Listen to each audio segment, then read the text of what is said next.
He's more than fine. Yeah, Loa, aka SVG, will be playing that position 5 Enigma. We've seen it yesterday, deny the XP from the Timbersaw.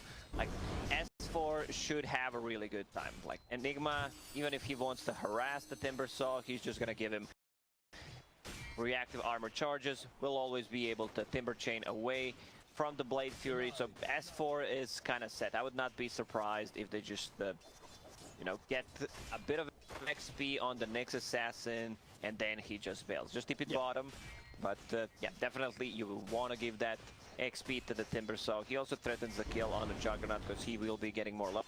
One bad thing is, you know, at least some XP will be denied by Enigma. We'll see as well, you know, this game, you expect him to go sort of the Midas route we had from him the last time around we saw his Jug. It worked out very well. Yeah, he did extremely well in that game. You know, just being out on the map, split pushing, that's what he can do this time around as well. Like you talked about the optimization, I don't mind handling Midas into Maelstrom to be able to fight early on, also gives you a lot of levels, great talents on the Juggernaut. Alliance does not have a BKB piercing ability, so Juggernaut wants to be a part of that. Play against that, feels free to split push all the time. Handskin, adjusting his skill build, going for the mana burn. Level 1, which I really like. Trying to cripple Enigma as much as possible. See on the top lane so far, Lesnau suffered to be able to find any farm here. Nico Baby and FNG done a great job of controlling the lane, making sure that Lesnau gets very little out of this, whilst Nico Baby, he's on straight free farm so far. Lesnau, he had to get that first last tip. It's got their creeps under the tower, so now it'll start to get a bit of money, but a very slow start here for the Veno in this lane. It's a dirty lane, you know, Venomancer plus a Tusk. Once Tusk gets level 2, he used the Snowball as a level 1 tool, but yeah, there's gonna be a lot of slow, a lot of damage. FNG needs to be careful. Like, even Alliance, they have a ton of slow. Whirling Axes, everything that comes from Jakiro has a slow pretty much. Yeah, each time that Lazel steps up, FNG and Nico Baby able to definitely have the better trade to damage. So now, rather cautious this time. FNG throws out the dual breath. And FNG a lot of mana to spam with in this lane. 2 Mangoes and Clarity. Consistently sort of push back the Veno and create a good safe spot for Nico Baby in this lane. Yeah, usually Venomancer really shines against melee heroes, something like Ursa. This time around he's playing into Troll, so Troll doesn't care too much about it. I don't think Venomancer will be able to get the most out of the lane. He can still recover, you know, as a hero. There's always a triangle, you can farm the jungle with the Plague Wards, but you need levels to actually be able to get that. The rotation on the mid lane, Hanskin trying to wrap around a bit. Dragon Knight doing really good on the mid lane, 18 against 12 CS. Not the easiest kill to get on the puck. Yeah, has that 1 point in the phase shift. They've got the ward on him as well. Also Quinn, fully aware of Hanskin's movement. I see Pollison head over to try and a chance for Quinn to get the room, but with the help of the Tusk, not able to stop Limp from being able to grab it. Davion gets it. We actually have 3 dragons in this game. Jakiro, Dragon Knight. Puck is also a fairy dragon. Oh, I thought you were going to say because Jakiro is kind of 2 dragons. No, then we have 4. Like, who's the 3rd dragon? All right, yeah, indeed. A lot of dragon action there. Many more dragons on the side of Alliance. So maybe that was something that we overlooked in the draft analysis. Yeah, dragons are pretty strong right now. Especially when you got some of these lads, FNG and Limp on them. Looking down at the bottom lane, how's the farm for Yawar? Trouble at all against S4. But, same for S4 himself on the Timbersaw. Gonna have the free farm, he's getting that free XP as well, solo for the most part against Yawar. I think it's a good decision from Enigma to just try to farm the jungle and leave solo XP to Yawar. Timbersaw has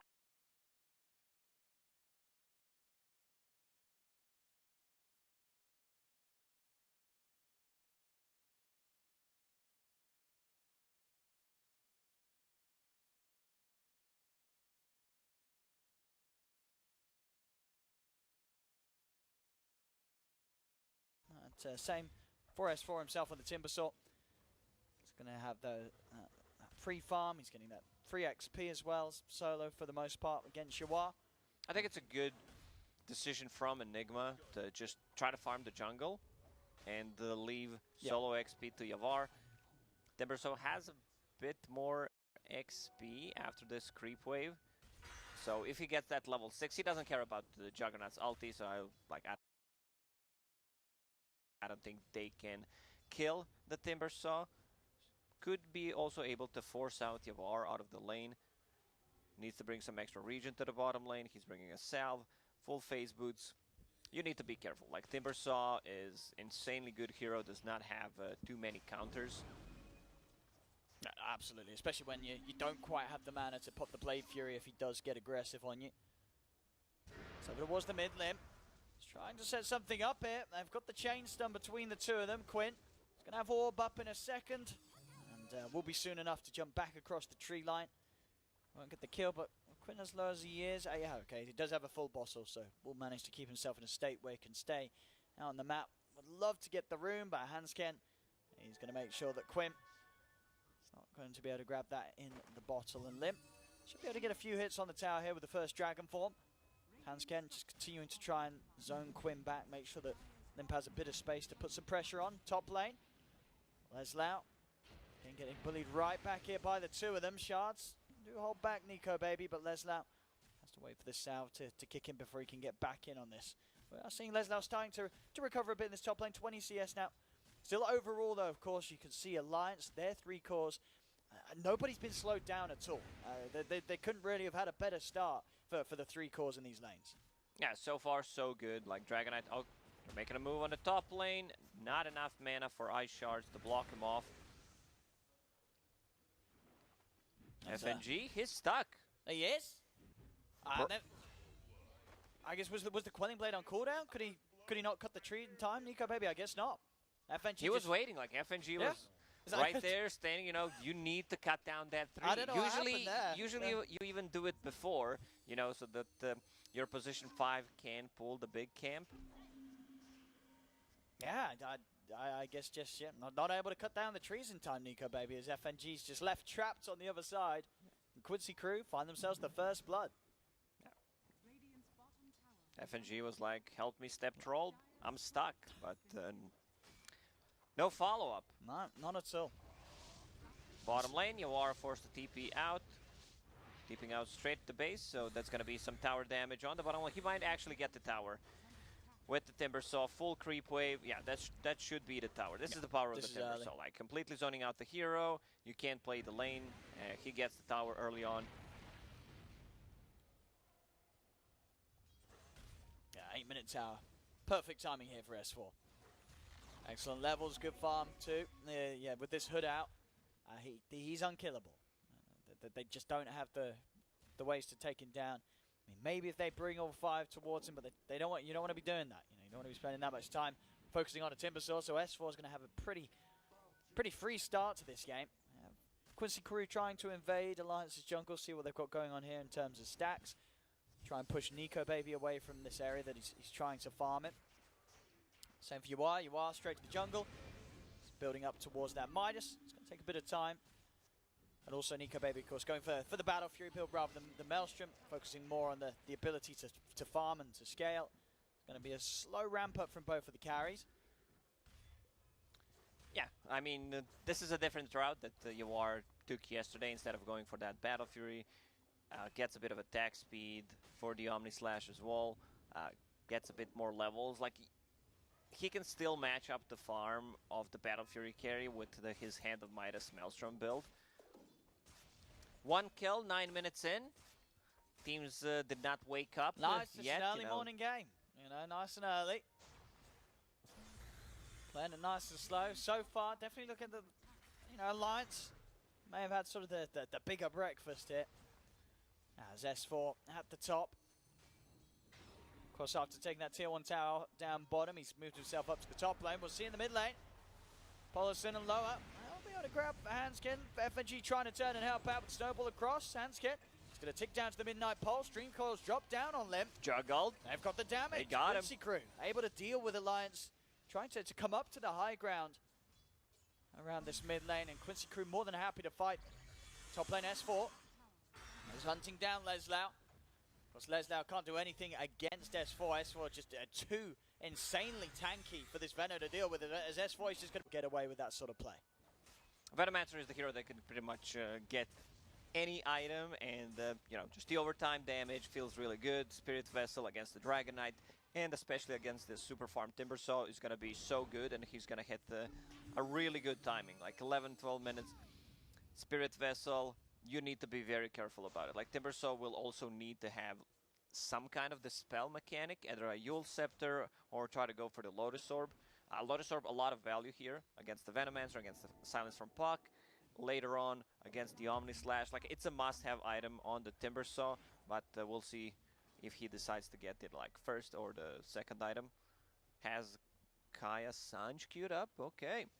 All right. I mean, we saw some offlaners start to do this a bit more. Yesterday we had DP, Leslau on his DP. He was going for this Kaya Sanj, so yeah, absolutely an item. I mean, as you were saying the other day, you know, just sort of Sanj on its own. It's just the same capabilities on any of these spellcasters. Gives everything. Yeah. You throw the Kaya on top of it, and you're going to be having quite a good tanky time. He'll probably change his mind after he sees that Spirit Vessel. Maybe sometimes, you know, you need to die once. You see, like, man, the Spirit Vessel is too strong. I need to be able to dispel it. Mid lane, S4 diving in. Paulison, a little bit of an easier kill than Leslau. As there won't be TPs over in time to save Paulison. Quinn's got to still come over. Yawar as well, but Hanscan, he's got his eyes on Yawar. He's able to set up with a stun. They take out the Jug. Good moves from Hanscan. That's the Blink Dagger reveal. They can start putting some pressure on the tower. Timbersaws is tanky, but you know, they show that he can still die, especially if there is a Tusk. Quincy Crew, they want to defend this tower. They have a coil. They have all the tools. Venomancer, Black Hole is also available. Yeah, Alliance still respect that defense. I'll back off. They're happy with the space that Nico Baby's getting, being able to move on to Quincy Crew's half of the map. Battle Fury just a sword away. And we'll see who's sort of able to hit the more impressive farming speeds. Yawar with his Midas, or Nico Baby with the Battle Fury. And so far, both carries right by each other. Very, very close between the Troll and the Jug. Some pressure from Quincy Crew now going to come out mid. Of course, with S4 on this big old Timber, the Alliance do have a great hero to sort of throw out at the front of these defenses. Make it kind of difficult for Quincy Crew to fight through and fight around. Bottom lane, Nico Baby, oh, they found him! Oh, he was pushing out, tried to TP away in the trees, but Quinn scouts him out with the orb. He's able to put a stop to his TP. The Omni Slash is out into the silence. Oh, Perfectly nice done by Quinn. Yeah, perfect silence. You know, they realize he has enough mana to pop the battle trends. Silence right on time. Very Smokes nice. coming up from FNG and Limp. They have a Slyrack form in a couple of seconds, so they can also start putting some more pressure on the towers. See if Limp can get that jump. Paulison is prepared, waiting in the trees. If anyone gets gone upon, he's going to be in with the snowball save. There's the jump. Veno, there's the focus. Leslau will get the ultimate off. Snowball buys a bit of time, but Leslau still ends up ticking down. So lose the Veno. They're trying to turn onto S4. See if they've got the damage here between the three of them. They don't, as S4, and S4 knows it. He turns, Chakram in onto Lower. The shards will block him off. Lower trying to get out of there, but the dual breath from FNG will find him. As FNG moves in, burns down the Enigma. And they can go through like backdoor protection on the tier 1 tower, because there is no backdoor protection. Just go in and take it. Yeah, with the two dragons. It's not a coincidence, right? You know, Dragon Knight being the main character in the anime. Also, like the PogChamp is now the old Komodo dragon. Like, there's something going on with the dragons. The dragons, they're taking over. You know, I'm ready to bow down to our new dragon overlords.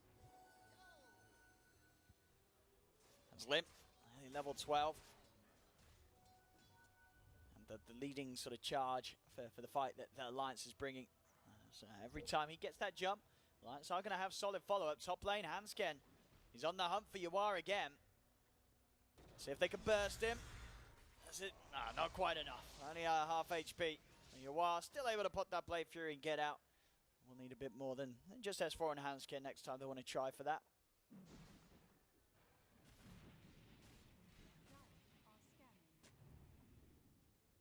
Like once Dragonite gets a BKB, you know, they have abilities that go through Magic Immunity. You have Tusk Punch, you have Black Hole, you have Juggernaut's Omni Slash, but he's still gonna feel pretty much unkillable, you know, if he's not isolated.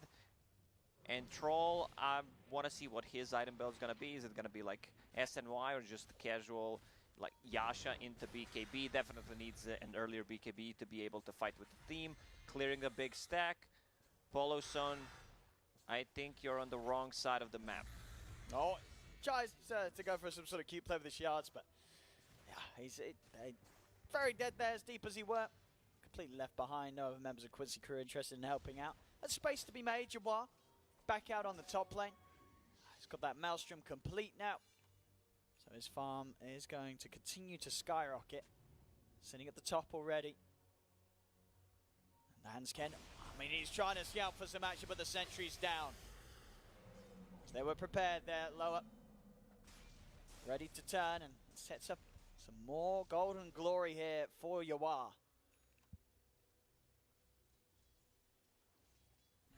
6-6. 3k lead still for Alliance. As, you know, very much, it's still Leslar having to play a bit of the catch-up game after a tough laning stage. It's the one core that's slipping behind a little bit. Has that Spirit Vessel, no charges whatsoever. So yeah, Timbersaw, he is committing. Getting that Kaya and Sanj. It will tank him up. It also like increases self-HP regen. What's the percent? Like Spirit Vessel reduces healing by 45%. Then you say like, yeah, I'll get some self-HP regen from Kaya and Sanj. So that is 30%. So that could potentially like be the answer instead of a Dispel. Oh, well, we'll see sort of what numbers it goes down to when the Spirit Vessel's laid Spirit upon Vessel's 45. Kaya Sanj 30%, so it's like minus 15, if my math is correct. Like you are the one who's doing math when we're casting together. But percentages, that's advanced maths. You know, you got to have sort of a doctorate to do that stuff. You don't have that, right? No. You just have like the basic I math could do education. addition and maybe a bit of subtraction on a good day. You know. That's about the limit. It's a bit too early, you know, to do the multiply and all these like advanced mechanics in mathematics. Not for someone like S4 though. Of course, he's run all the numbers. He's also currently building a rocket at the same time as playing this game. He's a smart man. I could do like quick maths, you know. I can be Okay, super quick, super plus fast. 422 go.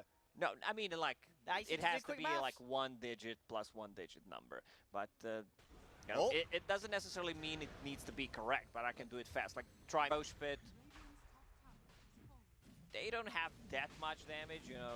It's not gonna be like the fastest Roche, but Troll's gonna just pop the ulti. Yeah, do it. Yeah, speed it up a little bit here with the Battle Trance. Actually, no chance, no time for QUINCY crew to come in and put a stop to this. Alliance having a very good opening to today. Now, 8k lead, just 20 minutes in. Now, looking very fine indeed. After what was a tough day for them yesterday. And yeah, on the other side of things, yes, it's just been it's been a hard one for Leslar, especially considering Leslar, he's on this Venom, which was their final pick.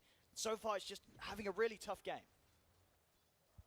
It was the last pick Venomancer, and yeah, I mean, most of the time, you see a hero being last pick, you need to go like, wow, yeah, this is it. Like Venomancer, because he was laning into Troll, into range hero, so that's potentially a bad problem. He also spent a ton of regen before coming to the lane, because they made a move on him before the Horn.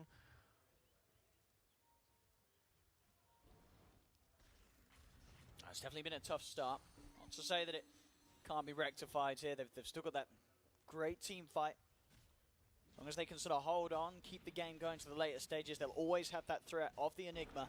And they will be backed up by Yawa's Joke, who's still in a fine position when it comes to the farm. Bottom lane, trying to start something onto Lim. Pops a BKB. Just going to go away. Oh, he's thinking about it. He was thinking about getting in. Lower and Quinn were prepared for that sort of reinitiation as they'll back away from the tier 2. Oh, FNG, he bought Liquid Frost, the Aghanim Shard upgrade. Oh, right, yeah. I mean, you're a fan of this one on the Jakiro? How would you sort of rate this shard? It's a good one. Yeah? Like, you get a lot of value. It works on the towers. It's percentage-based damage, so that's always going to be good. Like, the stronger the hero gets, the enemy heroes, like, the stronger your spell will get, so. Absolutely. Considering what, a 12-second cooldown. Obviously, like the Liquid Fire, no mana cost. It's going to feel very satisfying just throwing that down in the team fights. Yeah, love me those zero mana cost abilities. And they're the best kind of abilities. I remember old Raid King when you only had stun, didn't have to play it, you know, just don't have to micro anything at all. The thing about this major format is, like, Alliance, they don't have, like, not just Alliance, but any of the teams who, like, played the last game yesterday and then playing in the morning, like, you don't have time to prepare. Like, you need to find some time to rest, right? Yeah, that's, I mean, well, if you consider, what time did they finish playing last night? About around 9:30. 9-ish. So, you know, you've got time to get a good sleep in. But as you say, you know, you're sort of waking up and it's like... Sure, but if you, like, do an hour of prep, busy. 2 hours of prep, then you can't brush your teeth, you can't shower. Oh, my goodness. Like, you so what you're saying is don't step in the Alliance room. No, like, you need... or any of you the need to rooms find priorities, that's what I'm saying. Like, you can't have all of that. Maybe they're brushing their teeth at the same time. You know, we haven't got the cameras on. For all we know, they could all be... Oh, yeah, fucking dragon, like... that's why we had the pause for sound. They're like, sorry, what did you say, Nico, baby? It's like, oh, sorry. Halfway through brushing his teeth. The most aggressive move was Tusk dying near the tier 2 tower. Just trying to scout things out. That was it.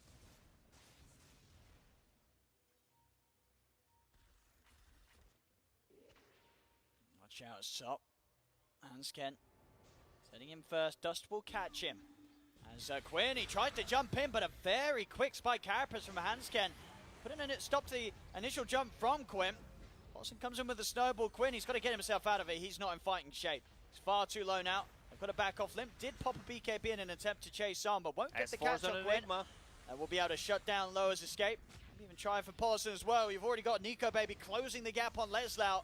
As the Veno goes down, S4 continuing to chase in and dive onwards. As Alliance, they'll move on and take down a third. Now, S4 is having a really, really good game. Yeah. Super tanky.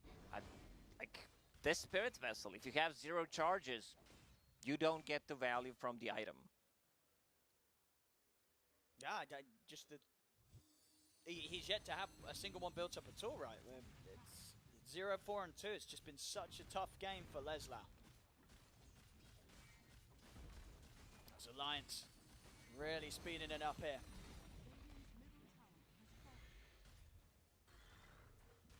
It's Quincy crew. I mean, it's these sort of games, right, where we do see sort of the reason why sometimes the Midas, where it's going this fast against you. Sure. Yeah, I just don't mind. Like, you need to have a farming item. This is kind of a 1.5 farming item. Dragonite is in. Black Hole. Going over the Black Hole. He's got the 3 of them low. It's a great one. They're taking down S4. They've been able to bring down another as the Aegis for round 2 on Nico, baby, though. As he's going to be ready to fight back with Limp onto Polisson. It gets 2 kills and it gets that Aegis. Considering the way things have gone so far, definitely the better of attempts there from Quincy crew. Now, good Black Hole. They managed to kill off 2 heroes. They also took the Aegis off. Like, this is something that they need to do. Like, might sound stupid, but they need a multiple-man Black Holes to win the team fight right now. It's hard for Enigma. He just bought a Blink Dagger. Maybe he could potentially get a bit more farm priority to be able to farm a BKB, because they don't have anything. You know, eventually it will be a Basher / Abyssal on a Troll, but if you catch him, then the rest of the team can deal with it. Still, even with that trade, just falling further behind. Down 14k. Immediately Alliance back over onto Quincy Crew's half of the map. Hunting down Yawar. Nico Baby. He's going to find him, Yawar. Be out with the Blade Fury TP. Nothing to stop that. But there will be soon. Nico Baby relatively close to having the Basher done. Nico Baby's super farmed. I like how he's holding on to casual slippers. He's got 2 feet, you know, one for the phase boot, one for the slipper. Yeah, man, makes complete sense. What about next assassin? What does he need? He needs a lot of shoes. How many feet's he got? He's got 6. He's got 6. He's got 6. Yeah, if next assassin was my kid, like, I would just have to work for his shoes. I mean, it's expensive looking after his feet. Bottom, Alliance. Ready to push up. Dragon form out from Limp. See how much of a defense Quincy Crew can put in place. Looks like the sort of the spam of the ward still enough for Alliance to not want to try and push any further in. Lower is working on the top lane, making sure that they've at least got one wave pushed back out. Alliance is not able to get all 3 lanes pressured in at the same time. They killed first Roshan relatively fast, so the next one will spawn before 30-minute mark, so they can go in. Like Alliance, I don't think they want to go for the high ground. They're going for a pick-off. He wasn't ready for that. He weren't ready for that. Felt that he could come out at the base, but Alliance still there. What? Of course, he'll be fine. No pressure from these 3. Can always play Fury TP. Nico Baby, and it's the Basher done.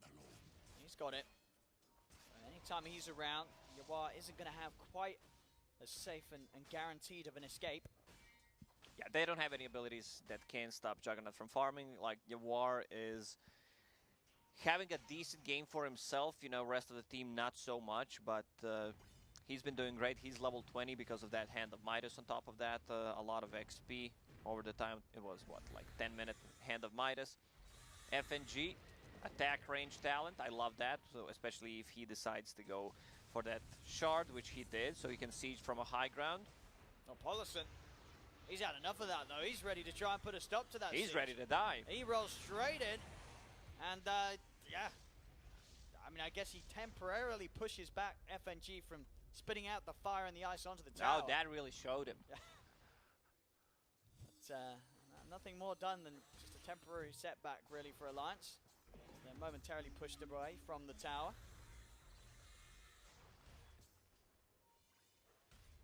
Smoke from Quincy Crew. Now this time around they have Blink Dagger on Enigma, so it's going to be much easier to set up a black hole. They have a lot of stuff, you know, that they can cancel the black hole with, so needs to be very careful. Here we go, lower. He's going in first. But immediately the BKB's out as well as the battle chance. Nico Baby just turns, takes out the Enigma. No chance for a black hole, Yawar. He's into the trees with the TP away. He'll make it out. Leslau forces his way back up to the base. S4 seeing if he can chase him down here, but underneath the tier 3s, Leslau will be fine. What I wanted to say before he jumped in is, like, he needs to go in last. Like, he can't afford to just black hole aggressively. And then he jumps in on a troll with a BKB, gets killed with 4 shots. Timbersaw, they're going on him. Coil, where's the follow-up? They need Jug ulti possibly to kill him. I mean, Yawar was stepping forward, but he didn't want to go for it. Again, Polison's going to be left to die. It's just a little too many of them grouped up for Yawar to be able to seize an opportunity to go in with the Omni Slash. It wouldn't have been enough damage to get any sort of guaranteed kill amongst them all, as Alliance were ready to stand side by side. Lemp has that Aghanim Scepter. complete, so Black Dragon ready. This is Season 4 anime. I was going to say, Season this 4 is some Dragon's Blood. late game stuff. This is here. probably what he's going to look like. That's a pretty sweet cosmetic he's got going as well. Yeah, it makes complete sense, you know, having 4 seasons of the TV show. First the green dragon, the red dragon, then the blue dragon, and the last one is the black. Yeah. Next thing you know, you sort of sounds like sort of a Yu-Gi-Oh card deck. All these dragons. I didn't watch, you know, too much of that show, but I know the blue-eyed dragon. That's the strongest one. Like, that's the strongest card. No, I think it was the Blue Eyes White Dragon. That was I remember Okay. that was the good card I used to have as a kid in the playground. A 20k lead now for Alliance. I guess just a slow start. You know, maybe Quincy Crew just aren't a morning team. You know, as Alliance, they certainly have. This has been Alliance in pretty much control of the whole game. Quincy Crew having to play from behind, pretty much from the early minutes of the laning stage. FNG, Black Dragon is in. And Leslau is going to be saved for now by Polison. A force out as well, keeps Leslau alive. Jump forward for Quinn with the silence. Still very hard for them to commit on these cores of Alliance. Whilst S4 and Nico Baby and Limp are as big as they are. Nico Baby is just able to take down the range Rex. He's looking over towards the melee. Still has that Aegis, of course, as well as the cheese. S4, he's just in onto the 3 of them. Yawar, having the Blade Fury on towards the Timber Sword. Dream Coil as well is thrown down Once again, solo. But Coil on Timber, but no real follow-up. They can't kill him. They're just too far ahead here, Alliance. It's an easy Rex in the mid lane. Down towards the bottom they go. Quincy Crew weren't able to do anything with regards to defense the first time round. See if there's going to be any change here on this bottom lane. Jawar still desperately pushing out a lane, trying to get his next item done. He is close to having the Skadi. He'll sell the wand, will allow him to pick it up. So at least the Skadi complete. Jawar's item still looking good. Unlikely to be enough here against Alliance. As S4's pushing in Quinn. He's coming in, has had to buy himself this BKB this game because of how hard it is. Dropping low, pops the cheese. And with the Timber Chain, he's out. S4's going to live, and already Nico Baby is moving in aggressively with a battle chance. Gets the range bash over onto Quinn. As Nico Baby will push back Quincy Crew. Ult comes to an end. Yawar moves back in. They should be able to find him at least the once. Still has a BKB. We'll save that for after Aegis. They need to help him out. Limps in, jump forward with the Dragon Tail, catches out Leslau, burns down Polison. As Alliance with those 2 kills, they'll have more than enough space to take a second set of racks. There'll be a buyback from Leslau. Alliance, they're now up pretty much 30k here at 33 minutes. They are really making this game one look like a walk in the park. Yeah, they just can't seem to find any openings on Quincy Crew. I believe there was only 1 black hole in the game used so far. I believe, yeah, just that one on the 3 of them. Other than that, Loa's just not being able to find an opportunity. Of course, with how farmed Alliance are, it is very hard for him to get that sort of chance. Obviously, with the lack of farm himself, just relying on the blink. There's no sight of a BKB anytime soon. As Alliance have just taken everything from them. The complete control of the map. Giving little to no space, really, for anyone other than Yawar to ever be able to get out and farm. Played so well this game, it doesn't feel like they allowed Quincy to play Dota at all. You know, they were split pushing mostly with the Juggernaut, but like no real cohesion in like what they're doing as a team. It feels like they're just what we call not play to win. You know, you're playing counter-reactive. Holding on. Yeah, exactly. You know, just waiting to see what the enemy doing, and then you just react to that.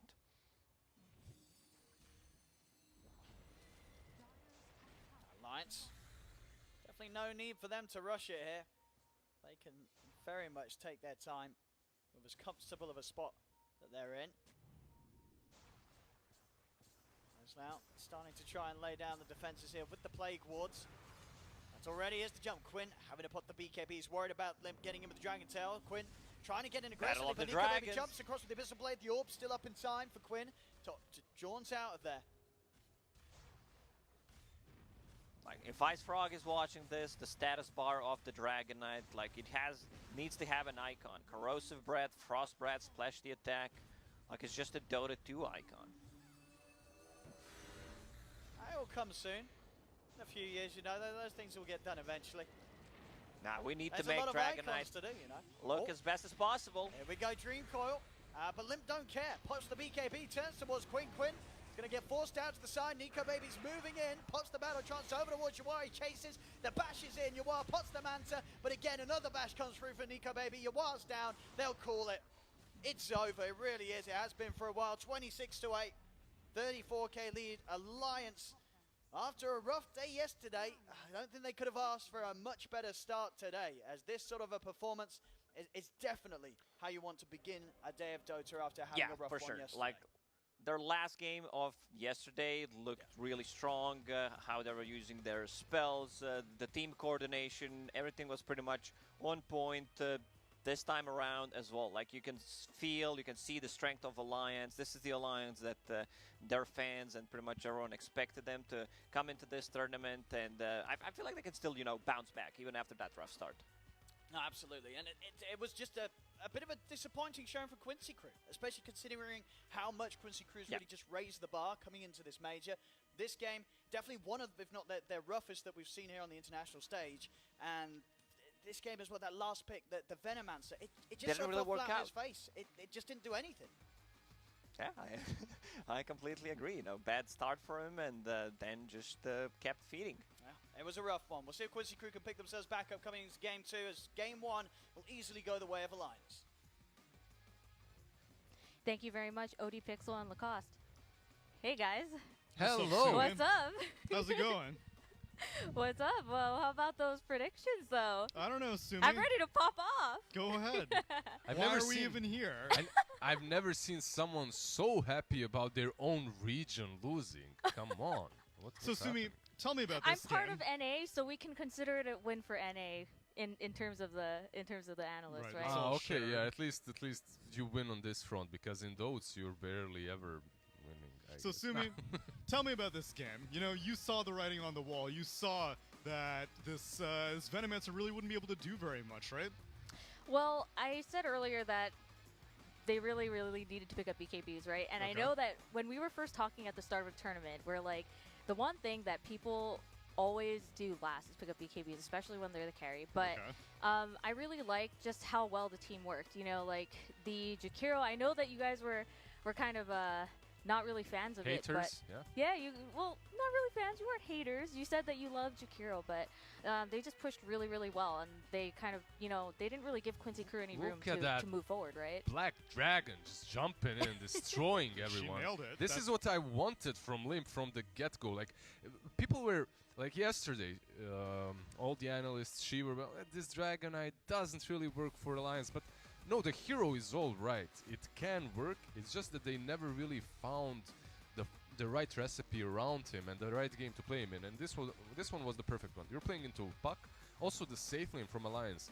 Jakiro plus Troll. I said that Veno and Tusk are extremely difficult to play against. However, Troll is still an extremely strong laner. If you go on him, you're going to have those missed chances.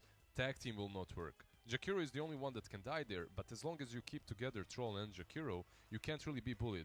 And if you're not bullying with Veno plus Tusk lane, you just don't do anything throughout the game. Like, Veno, he needs to dominate the lane. If he doesn't, it just feels like such a mediocre hero afterwards. And we've seen him. Leslie. Lelis, we've seen him in this game afterwards. Less than didn't look- Lelis. Yeah, Leslau, I wanted to say, and Leslau. then I wanted to say Lelis, and it ended up Leslie. So So do you think that Venomancer was the point of failure on the team, or was it just kind of like a all-around? Yeah, now that I look back at the draft, you have a last pick Venomancer. Troll Warlord under Battle Trance gets a ton of lifesteal, so chances of killing him, pretty slim. Dragon Knight, 40% magic resistance Yep. whenever he gets that Aghanim Scepter in the Black Dragon form. You're not killing him. Timbersaw, Eternal Shroud, pretty much guaranteed to be picked up. in any Timbersaw game, especially against a Venomancer, you're not killing him. So the 3 cores, you do literally nothing Absolutely against. nothing to. You slow them, but you're not going to damage them, which means it's just up to Juggernaut. Jakiro completely tanky, can do. Also true. Yeah, even the supports aren't going to die to it. So, So it was pretty much all the damage has to come from the Juggernaut, and then maybe the Puck, but Puck had to go against DK in the mid lane, so even the Puck's not going to get that much. Did you see the difference between Timbersaw on one side and the Venomancer on the other? I did. We kind of said that the both offlaners should win. One dominated and crushed completely, the other not so much. But Timber, he was diving tier 2s at minute 12, and 4 heroes were not able to kill him. Like, it took them a minute. So it took a long time. Meanwhile, Venomancer, I can definitely understand the Plague Wars, what they give to you. You play the vision game a lot better. But you just don't contribute enough to make that like, it's the only thing that really makes sense from the hero. We were talking about it in the green room as well. The dots, they're just not as powerful. The Eternal Shrouds, the magic resistance, the healing spells, the healing items, it's just not good enough for Venom. So that being said, who is your MVP for this match? Timber or Dragonite? What do you say? I'm going Limp. Give it to Dragonite. Limp? Give it to Dragonite? Sure. Because I think Timbersaw didn't really have much to be afraid of in general. Like, it's just inherently with the hero. Yeah. But if Limp did not do well in the mid lane versus Quinn, I think that this could have not gone. But it's a very good lane for him as well. It is. I don't know. It's kind of. It's very easy for both of them. For both of them. Yeah. But yeah, Give it to S4 for the draft. S4/FNG. That's true, yeah. For the draft, because it was really on point this time around. It's something that we have been waiting for. There we go. Oh, we can actually change it. Damn, give it to Nico Baby, actually. Never mind. But yeah, I've heard that S4 is kind of a legend in the community. Just a fantastic leader, a veteran of the scene, and just a lot of knowledge that is unmatched. The way that guy understands the game. Like, the way that guy understands games in general. He's like a prodigy at any game that he touches. Let me put it that way. We have SCA and SA right now that most regions are surprised with how they're doing, at least for the SA. The abundance of talent that these regions have is insane. They're so skilled, the players individually. If you put someone like S4 for, like, let's say 6 months in one region and 6 in the other to teach the teams the knowledge that he has, these regions would pop off so hard, NA and Europe would be trembling. Like, we wouldn't see top 3 spots in years. Thunder Predator does not have a coach right now, even. I'm saying, yeah, that's crazy. That's true. That's true. Still, in the long run, these regions will just overwhelm us eventually, 100%. That's why I think that in Southeast Asia, so many teams were founded around Mushi, because you needed that one foundational coach force that was able to mold all these talented players who maybe a little bit reckless, maybe not have the competitive experience, and shape them. Yep. And hopefully we see that in South America soon. Well, hopefully we also see some extra Dota gameplay coming up in Game 2. But first, let's give a quick shout out to JBL. JBL, gear up your gaming experience with the all-new JBL Quantum Series gaming headsets and PC speakers. You can find out more on jbl.com or follow at JBL_SG on Instagram. We will be back with Game 2 after a short break and an interview with Tsunami and CCNSui, also known as Quinn. Hell yeah. Tier T14 plus red maps. I'm here with Quinn of Quincy Crew, North American representative. Quinn, thank you so much for joining me here. Thank you for joining me on LAN Dota. It's been a long time, and with it being LAN Dota, it's finally a chance for you to prove North American superiority over some of these other regions, some of these other teams. Any team in particular that you're looking forward to finally be able to compete against? Anyone that isn't NIRS, to be honest. Basically every single map you would alt. Yeah, I think I don't really care about the team. team. Chisels and valves, you know, not the teams we always play against. Not EG, not Thunder Predator. Somebody else. Anyone else. Are there any metas or heroes that you've been like, oh man, I wish we could be a part of that? Because I know in some of your NA interviews, you had mentioned that your goal was like just to stomp everyone. You want really fast games. You want things to be like definitive. And those Is there anything that you think you can carry over to these other regions, or you're like, oh man, they have something that we don't have in North America? I mean, the metas will definitely be different at the start of the LAN,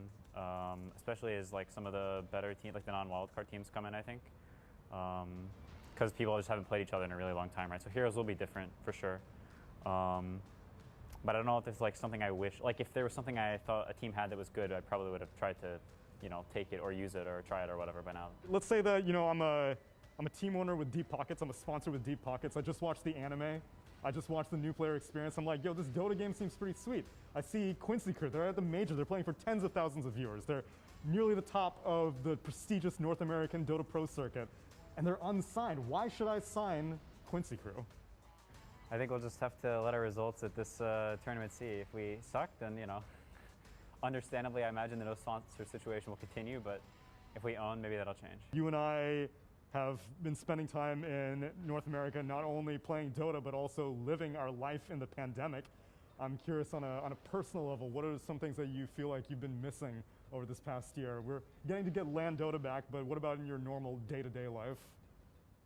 I mean, in day-to-day, nothing is really different for me. I just stay at home and play Dota, so day-to-day is like basically the same. I mean, what is different is that I don't get to travel and, you know, like that type of stuff, right? Which is like a substantial portion, like between boot camping and LANs and stuff, was at least a substantial portion of like my time in a year. So that got cut out, so I'm just at home more often. But as far as being at home, nothing is really that different for me. But I mean, obviously not having all this and stuff sucks. And it's nice that it's starting to come back. Hopefully the vaccinations, you know, continue and we can have stuff, you know, continually.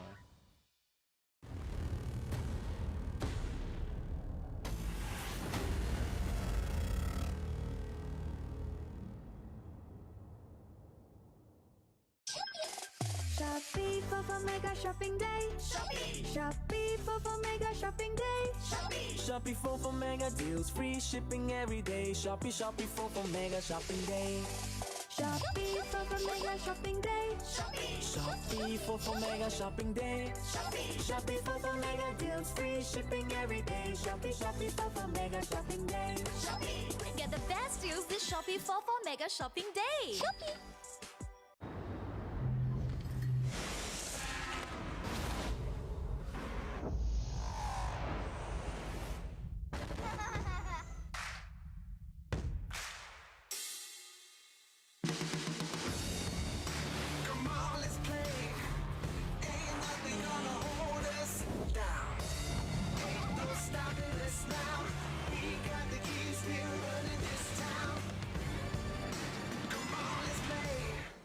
This is not your grandfather's apprentice. The winner will receive the once-in-a-lifetime opportunity to work for me as my protege. You bombed, and you bombed. I've fallen a million times, but I get back up and I fight, and that's what you guys will do. This is the toughest apprentice in history. May the best warrior win.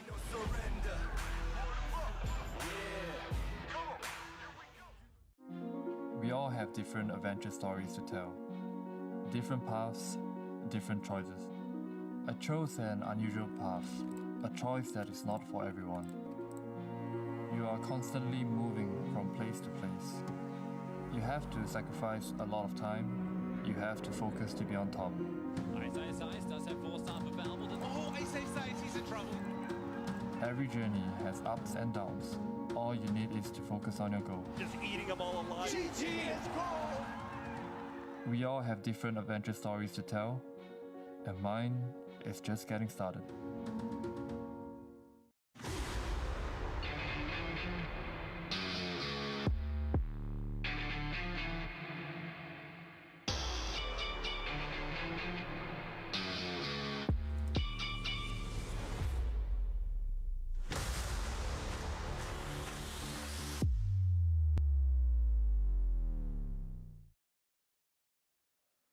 Like Tsunami said in that interview, it is the prestigious North American region versus what is easily considered one of the best regions in the world in Dota, Europe.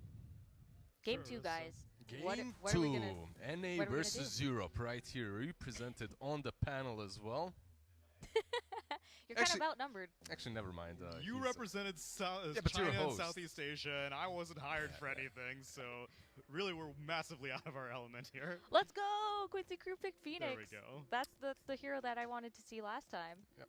Alliance, this is a team that we've been following for a really long time. Same goes with QUINCY Crew, so we're in the element. Perhaps not the teams that we watched the most throughout the DPC season, but yesterday definitely every single game we did, and interesting Lion opener by Alliance. I've seen, okay, they get their tide finally. Like, So one of the things that I've seen in Alliance's games yesterday is that they actually went for the Factory Alchemist with the Lion, and they picked Monkey King as well. And then, but unfortunately, the Alchemist only managed to get one Ags out. It doesn't mean that the hero is bad or that the strategy is bad. It just means that yesterday they weren't executing their drafts on point. Here we won't see that Alchemist because you have the Tidehunter already.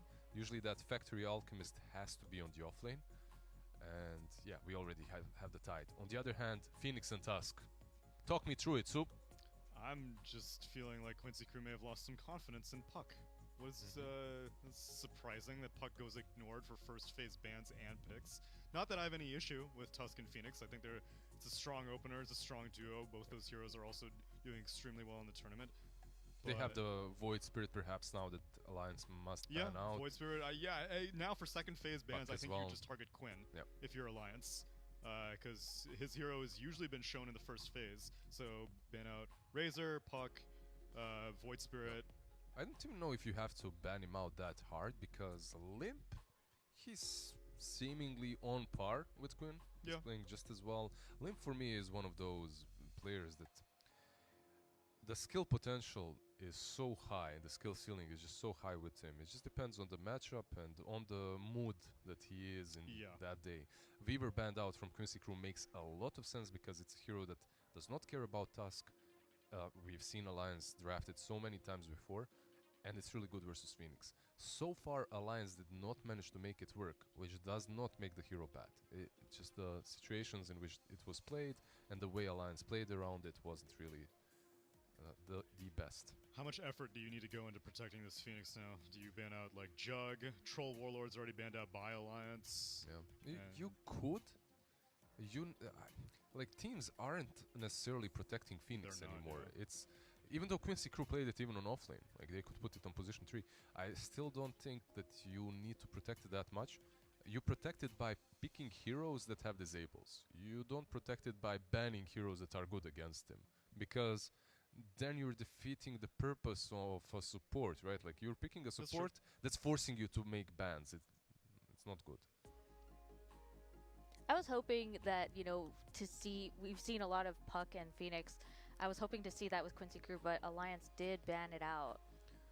I really like that combo. That combo has done some magical things in this tournament. Gambit, if you remember, I mean, I'm saying Gambit, but this is historically a very strong combination that we have seen throughout tournaments. Yeah, and there's still other things that you can go for. They can go for the Mars. Yeah, still in the pool. Still in the pool. What else has Lelis been up to? There's just a bunch of stuff that you can still draft. Tusk already is kind of alright, but not enough. And the problem that Quincy Crew has right now is this Lion first pick. Because for Quinn, perhaps a Razor sounds way better than a Void Spirit pickup. Because you're playing versus high control coming from that Lion, and any of the spirits, any of these Pucks and whatnot that are very obviously Puck banned, but any of these heroes that have high mobility usually suffer against Lion. Yeah, I love it whenever the move speed is your mobility against Lion, because even when you're hexed up, you will still be able to maintain that static link for sure. What is the thought process behind picking Lion first? I know that Alliance has picked Lion first in games yesterday. I believe they did an entire series where they first picked Lion. That's it, isn't it? Like you open up with enough control that these heroes that are usually played on mid aren't as valuable, and very interesting Alchemist ban. I think it's just they don't want to show anything, so they're just like, I mean, you can pick Lion. You can still, yeah, that's definitely true. Lion is very, I mean, he's not flexible. You know where he will be played, but they still go with the Void Spirit. It's a slippery slope, though. It can be very difficult to play this Void Spirit into the Lion later on, but it might be comfort, because Quinn has played a lot of Void Spirit throughout the NADPC. Oh, 100%. It's complete comfort for him. I'm not too enthusiastic about the Void Spirit against Tidehunter either. I feel like Tidehunter, you'll be able to have so much damage flying around between Supernova and Resonant Pulses that he's probably going to crack and shell off the silence, and you're probably going to get ravaged. It's not the easiest Tidehunter game though. You're playing versus tag team, which can be difficult if Tusk ever rotates. Sunray later on, percentage based obviously also can hurt you. Tell me a little bit about tag team. You've said that phrase twice. You said it in the last match as well. It's one of these broken spells that need no introduction. Everyone knows what it is. You just surround the hero and you destroy him with your allies. Oh no. Oh no. Oh no, no. Stop no, TikTok no. memeing.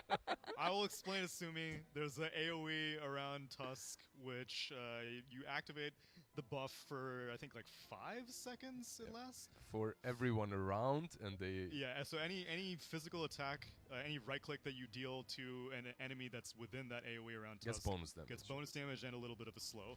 And so in the laning phase, it's just miserable to be against. Okay, so one thing though, Tidehunter, he obviously has Anchor Smash against that, right? Against anything. And they just picked Abaddon on the side of Quincy Crew. Now, that means that Tusk or Phoenix are cores. And I've seen Quincy do both. However, if Tusk is the core, he has to go for Necros. Like, that's how you play off. I mean, he doesn't have to, but they make your life easier.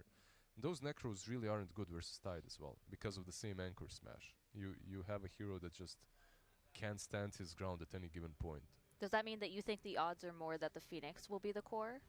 That's what I would like more. I'm thinking it's Paulus and Tusk, LOA, Abaddon, and Leslie. Abaddon 5 for sure, but I don't like Phoenix's offlane as well. It's just not a hero that gets as much as he used to. And they follow up with an Ursa, which makes it even worse. So. But I told you to protect the Phoenix, and you were like, "It's a support. Don't worry about protecting it." And now when it's a it was core. a support. Okay, so some things that I like for Quincy Crew, I don't believe that Queen of Pain is as strong of a matchup as it used to be versus Void Spirit. Now, don't get me wrong, nothing has changed. Like, we didn't see any buffs or nerfs to the heroes. It's just that players learn to play against Queen of Pains and Void Spirits. Yeah. So, I think Queen should do fine, even versus Limp's Queen. Queen is like the only hero out of the entire Alliance lineup that I've been seeing in this entire tournament so far. Tidehunter has surprisingly been ignored, because during the DPC, the 3 offlaners that I would always see would be Mars, Timber, and Tide. And now Tide has kind of Beastmaster, fallen off. And now it's Beastmaster. Yeah, Beastmaster has definitely taken off. Tusk is being seen more in the 3 position. Enigma is being seen more. Tide is being seen less frequently, so that's a little bit weird. Lion is, I mean, FNG had success on the Jakiro. I'm sure he can have success on the Gyro, on the Lion. But why Ursa? Is it purely just Ursa for the is Phoenix? No, Ursa is just overall very strong. He's been banned out very often. That the hero isn't bad.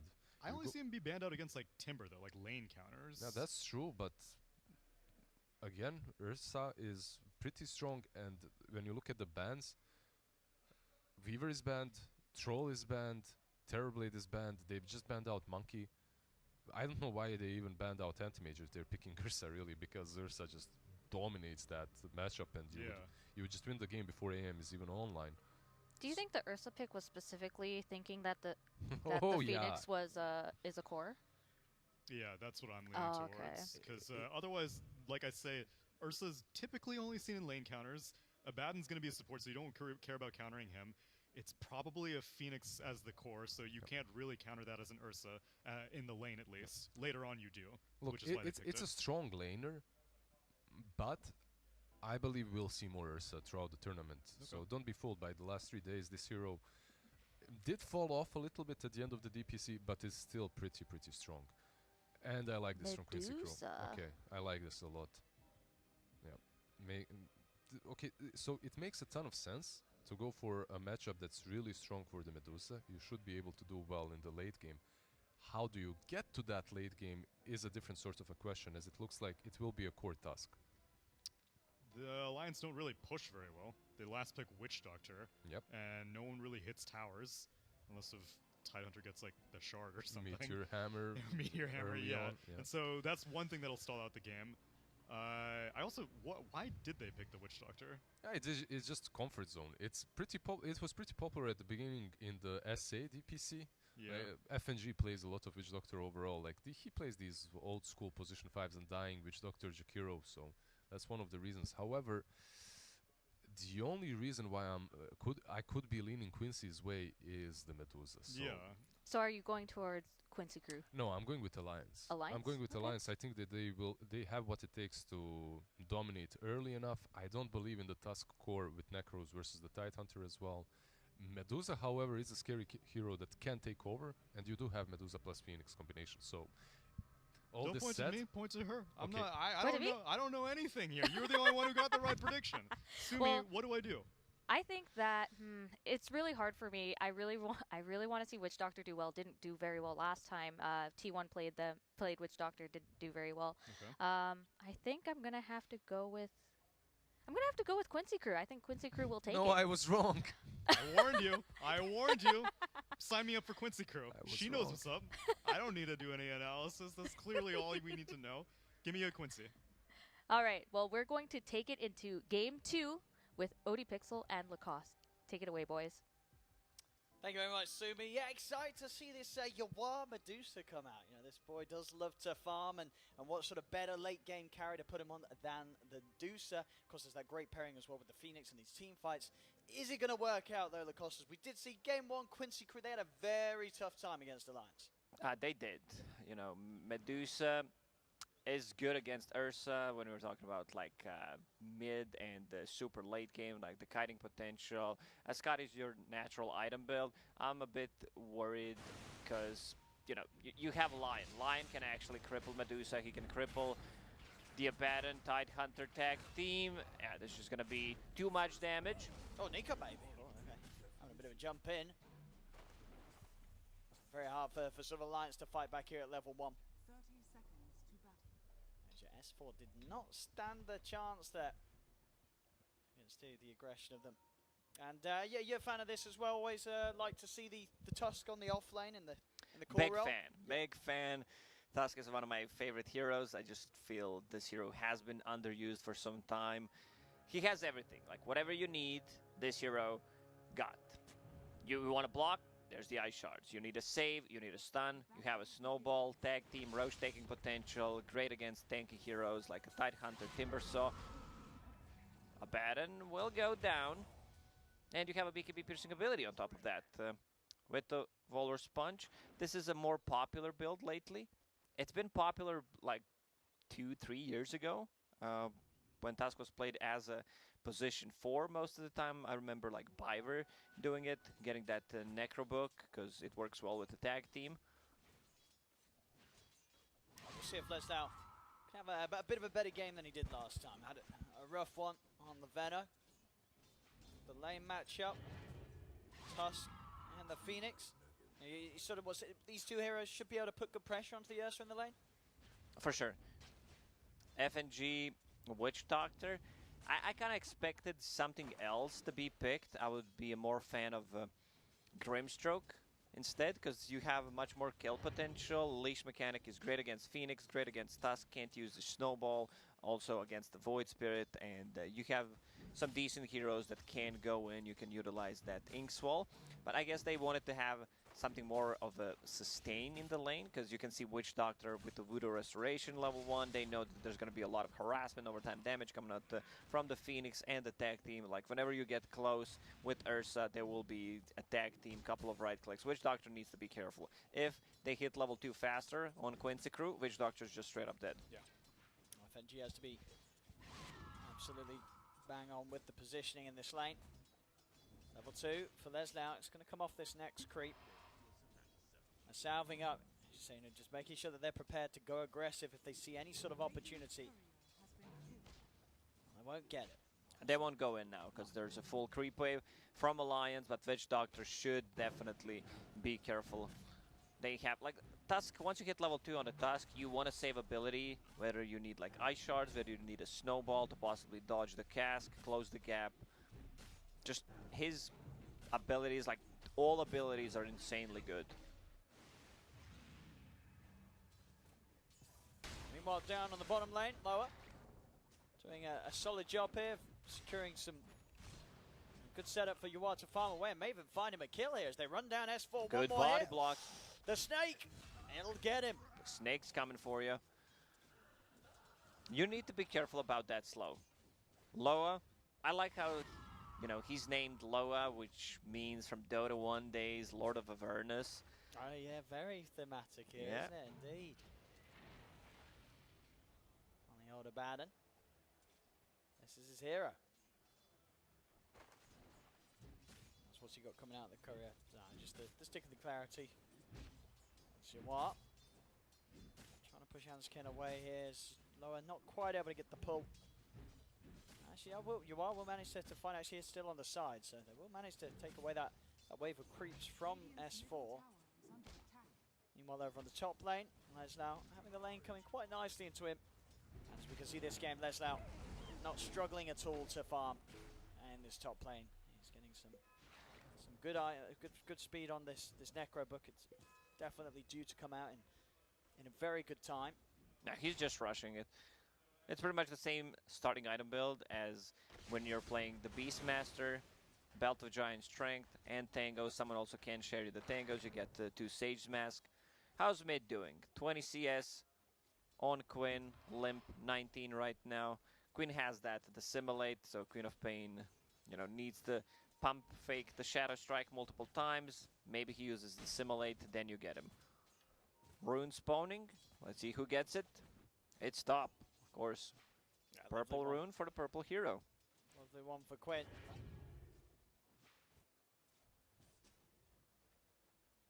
Top lane. At that time with the supports going away.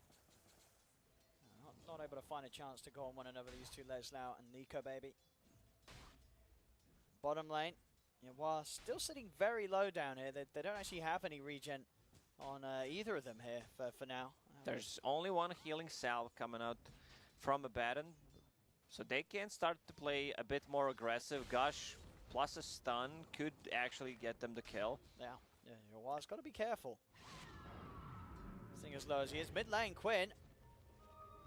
And aggressively here. And pops the Arcane Rune actually after he's used both abilities, so he's not going to get any benefit from it. And it's going to get put to waste. As he'll die. A very aggressive move to be made whilst he was just level 5. This is kind of a move you expect to make when you hit level 6. Yeah. Limp. He was thinking about, do I get this bounty rune? S4 also does like that. A lot of miscommunication, a lot of time wasted. He's also trying to protect his own rune because they have 2 bottles, like one on the Tide Hunter. They will pick up both. What they could do is just, you know, give Hanskin the bottle rune. He will pick it up for S4 because there was a creep wave near the tower, so the Tide Hunter does not lose any CS. Mid. Quinn, he's got the 6 now, so eyes on his moves, but obviously with that death, had to use the TP to get back over to mid lane. Top lane, Nico Baby and FNG. I'll be able to take out Leslau underneath his tower.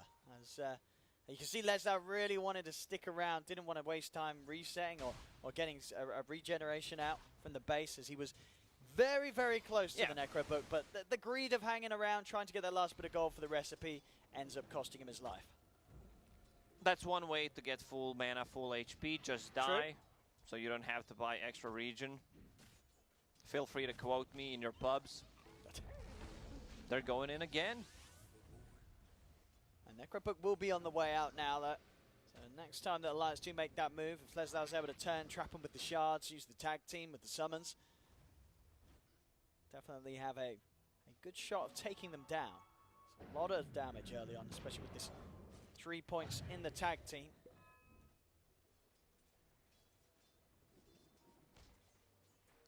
Tide Hunter getting closer to level 6. Like, they can start playing a bit more aggressively on the bottom lane, possibly try to get some kills. See top Leslau. That's Maledict, might just finish him off. He's going to have to back up from Quinn. As Quinn jumps in, takes down FNG, and the Sunray, oh, it's not enough. The attempt was made there by Polison to keep Leslau alive, but Maledict just a little too much here. Still a good trade for Alliance, like Queen of Pain's getting some CS on the mid lane because Quinn TP'd out. And you need to be careful if you make any aggressive moves near the tower because Queen of Pain will TP and just clean you up. Bottom lane, Loa. Do they have anything else? They have a Ravage. He does not want to pop it. Just going to right-click him down.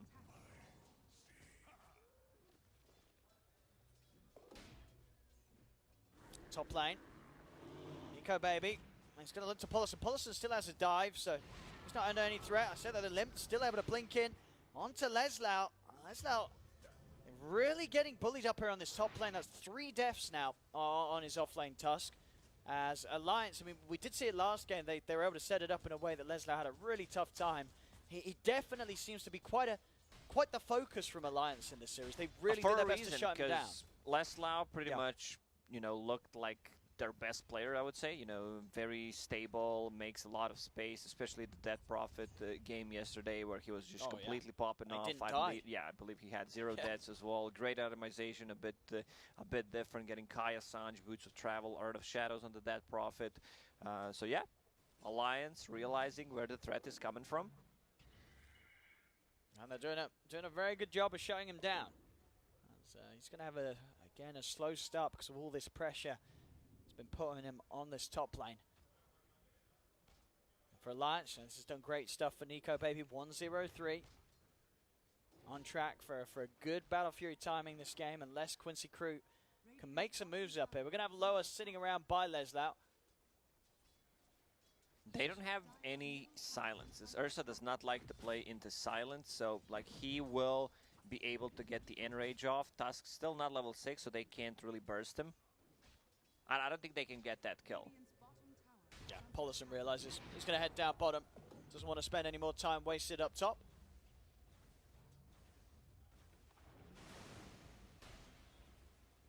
That's S4. Oh, he's faking it. He's thinking about doing it. Well, he won't go for it, though. He has got enough. I mean, a Ravage and an Anchor Smash would get the kill. Paulison gets out of the Dota. Like, he just leaves the map. Top lane. Nico Baby having to put the enrage. The Shaz is going to catch FNG. And FNG will lay down the death ward, but with the summons out, enough things to sort of tank the paralyzing cask and allow them to still beat him down as Yawar comes in for the glory, takes the kill for himself. And now with Yawar on this top lane, Quincy Crew can look to try and push in, take this tier 1 and maybe sort of just open up this area for it to be a little safer for Leslau. Both teams don't have too much tower damage, so they need to play with the catapults. One of the reasons like why Yawar TP'd to the top lane, they want to put some pressure. Abaddon's Curse of Avernus will help out a bit. There's also like Tusk Necro, so that's going to be okay-ish. Bottom lane, Tide Hunter playing besides enemy lines. Limp knows something is up. Oh, Paulison. He's hunting for him. At the same time, Quinn in the mid, he's able to jump in and take down Nico Baby on his own. Quinn coming in with a burst, and Nico Baby didn't quite have the enrage back up.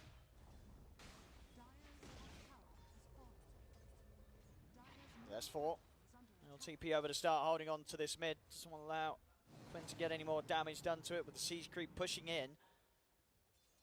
6 for 6 at the moment, 11 minutes in. Another very close start between these two teams.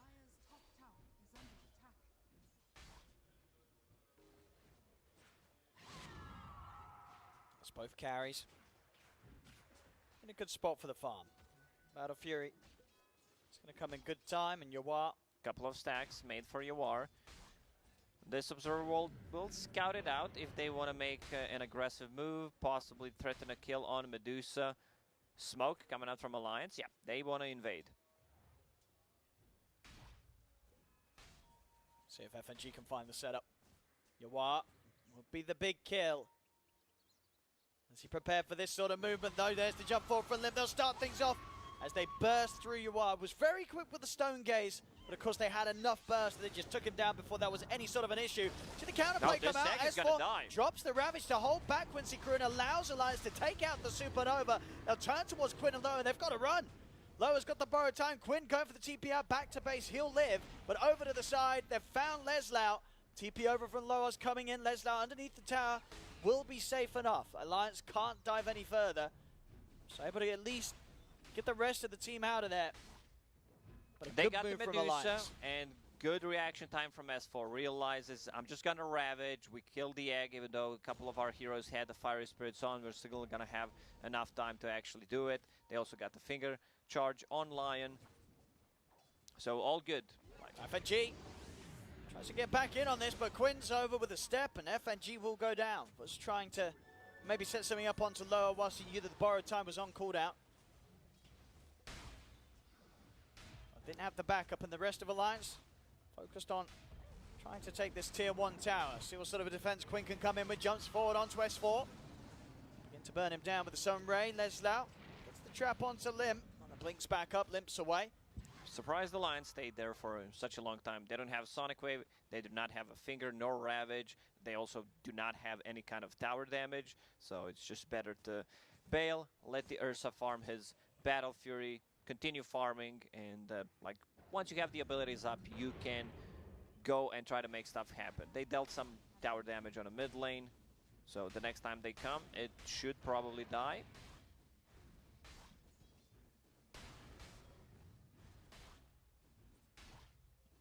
Quinn going for the Yule Scepter on a Void Spirit. I like that, you know, because you see Queen of Pain going for Orchid, so you need to adjust your item build. It's also great, one of the best items against Ursa. You know, he has status resistance, but it's not enough because it does not work, you know, on the Yule Scepter, and it's a great setup, of course, for the Remnant. Baiting around this 14-minute rune. Limp. He's away. Quinn's going to look to try and chase, and he's able to catch him. 2 steps forward. He can close the gap on Limp after he's blinked away. They get the kill, and Quinn is able to get that bottle refilled. So quick moves as they set up. Quincy crew all about just playing the map as 4 and buying space and time for Yawar. Yawar, a few hundred gold off the Manta Star. Then he'll be feeling even safer mid lane. Trying to get aggressive onto S4. S4 does have a Ravage available. He's holding on to it for now. As they won't quite be able to force it out of him, Quincy crew. S4 just keeping his cool. He's a bit too tanky to be taken down. Like, he does not have a real counter in this game. Like, there's no Doom, Chronosphere, Static Storm. He will always be able to get the Ravage off. So, if he's tanky enough, and he will be with that hood. So, looking like a very good Tide Hunter game. Like, the mid-game fights for Alliance should be really good. Lion. His skill build, 3 points in mana drain, but also going for Ether Lens, something that we usually don't see. Like, if you get the Lens, then you want to max out the Hex, have 1 point in mana drain, but I can understand why in this game, playing against Abaddon and also Medusa, you still want to be able to max out that mana drain. You know, even from the further away, you can use the mana drain. Sometimes you need to think about a lot of stuff in Dota, and I think Hanskin's thinking here is correct. Absolutely, yeah. Effectively, you know, you're doing effectively a lot of damage to do so in terms of how quickly you bring down her effective HP. So over on the top, Limp. And got the control. Limp, is he able to get out? He's not. Blink still on cooldown. Limp goes down. FNG's going to drop the Death Ward. It's going to be enough to tear through Leslau. Lower as well has to back away as the borrowed time comes to an end. Quinn, maybe thinking about getting back in on this. Runs over towards FNG. Remnant set up. Quinn picks up a second kill. Quinn's having a really good game. Like, Queen of Pain getting caught multiple times already. 3 deaths to her name.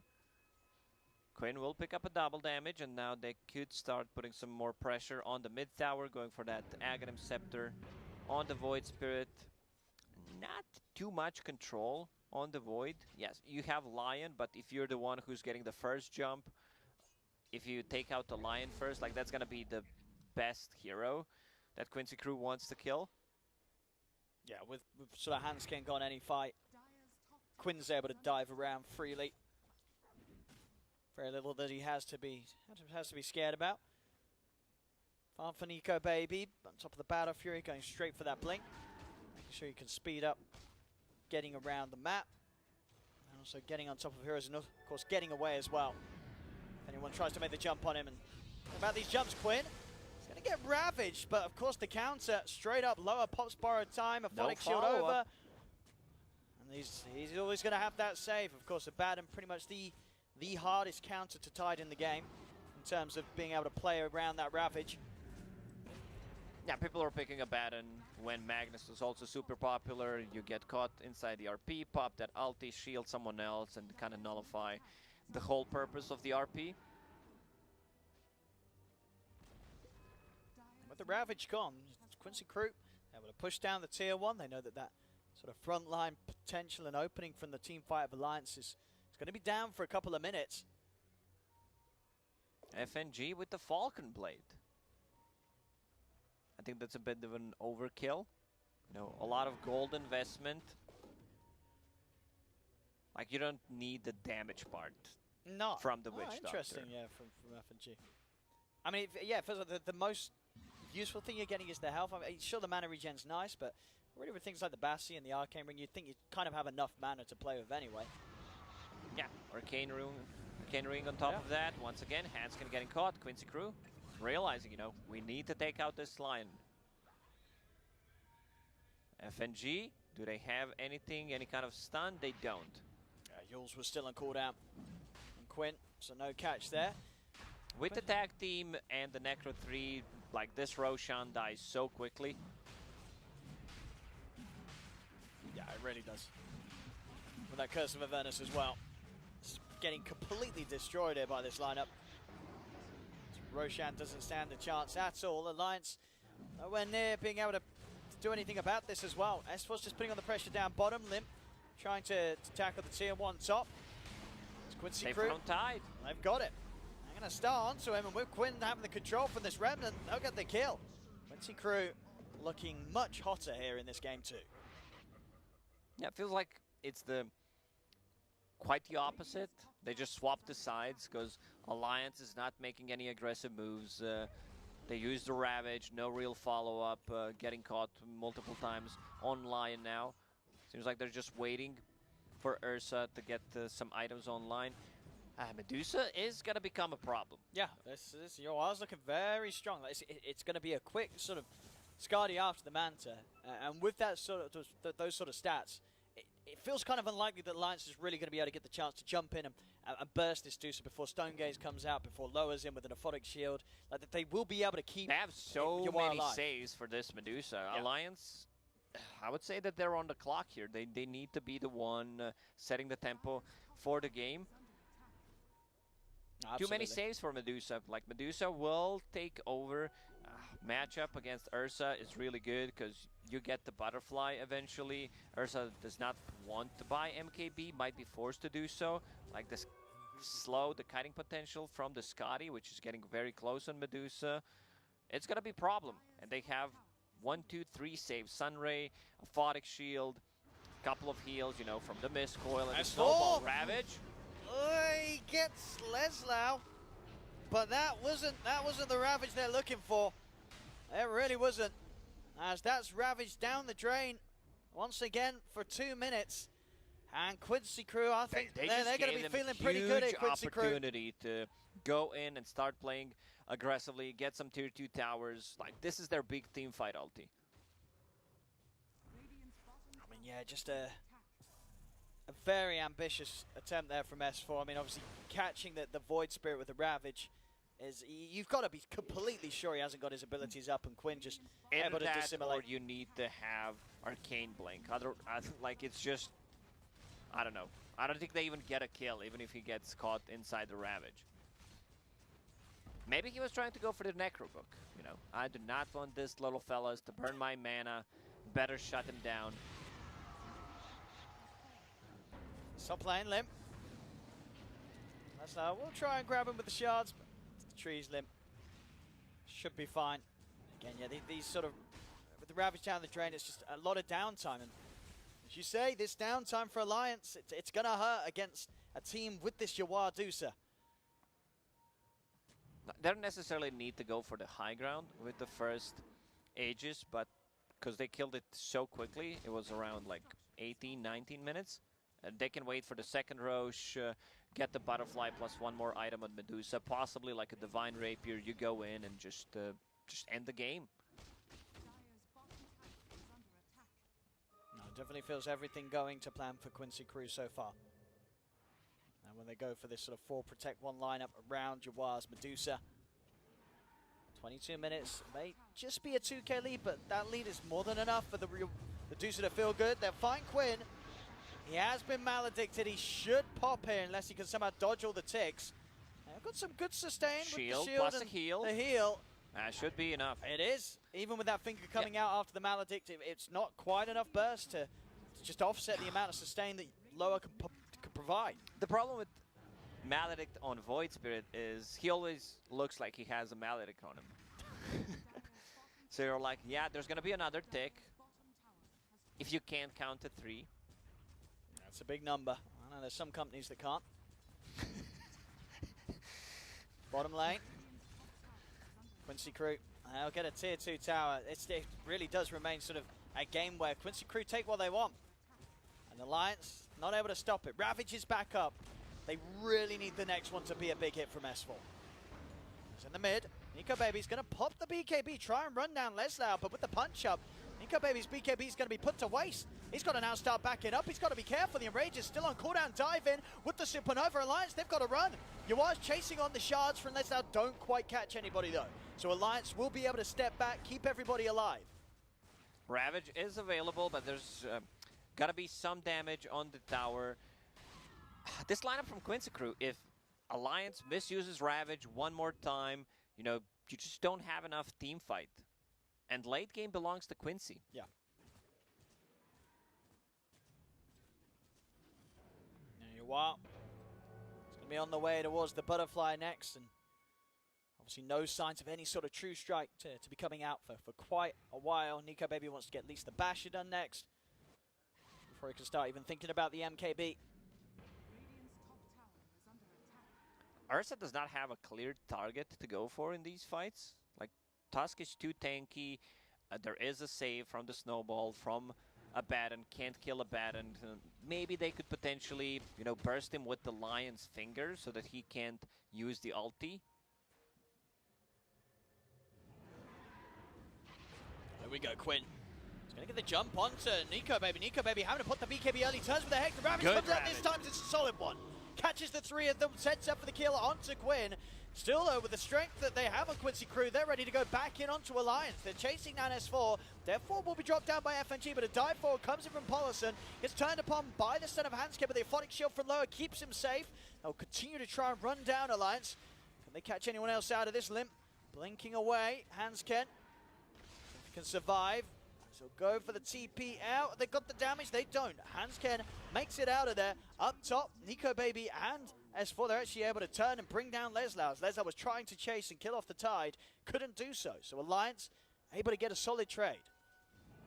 It's a decent one, you know. It was a good Ravage on a mid lane. I believe they also got the tower from that.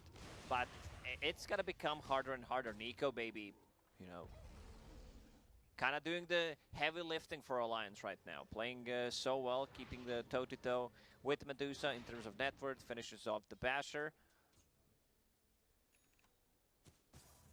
Oh, I like what I see. Tusk going for the Aghanim Scepter. That's the most fun ability in Dota. Just kick people out. Yeah, okay. Give them pizza party. Especially against Ursa. He goes in, you get kicked out. You can completely nullify the BKB. Oh, absolutely. Pretty much the entirety of it.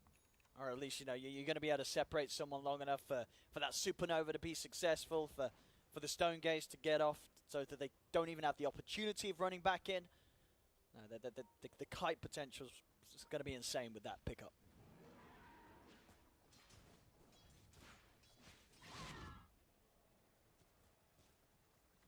Butterfly almost done. Ursa preparing for that. You know, he does not want to buy an MKB, but he's kind of forced to go for it. So, you know, you need to have that true strike, something to deal with. Evasion.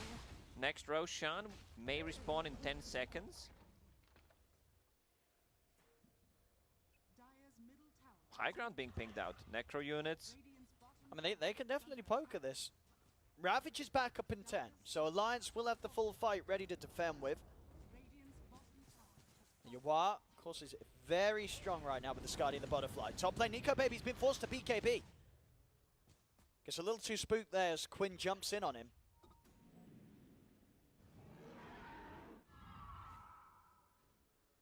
They'll hang around Quincy Crew.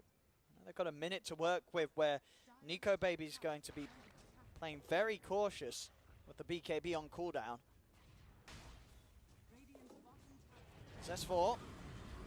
Jumps in there. I'm going to turn. Start to take him down a little bit. A bit of a chip damage on the tower, nothing too serious. They did not want to fully commit. Courier is in the pit. Roche will respawn in 10 seconds, so they can go for that Roche.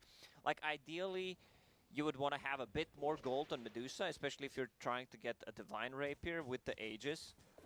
So you don't necessarily need to kill the Roshan right now if that's the play you want to go for. Might sound stupid, but when you think about it, you know, you need to have a window of opportunity, use the maximum out of Aegis, maximum out of that Divine. If he does not want to get Divine, like Daedalus is the other option, just, I'm not going to say cheap damage, but straight up full physical damage. Quincy Crew, they'll get that Roshan Alliance. We're starting to move over towards the triangle of Quincy Crew, but they don't get to Roshan in time. Quincy Crew with the Aegis on Yawar, ready for that next move. And the creep wave's still pushing in on top. They can head straight back up here, get the pressure on, and force Alliance to return to their half of the map and have to prepare to defend. They're fighting some tier 3 towers, Cloak of Flames, Spider Legs for Ursa. That's a good one, especially against the Scotty. You want to have that extra movement speed, ability to kite. Quincy Crew, they're on the high ground. See what Alliance can do to slow this down. Getting through this DOTA twice, especially considering the backup Yawar has, is going to be very difficult. Jumps being made onto Nico Baby. Nico Baby's going to pop the BKB. He's got to run. He's going to pop the enrage and get out of here as he's so low. The Sonic Wave just to push him back. That's all it does. Burns a little bit of the mana, but Yawar pretty much still at full HP.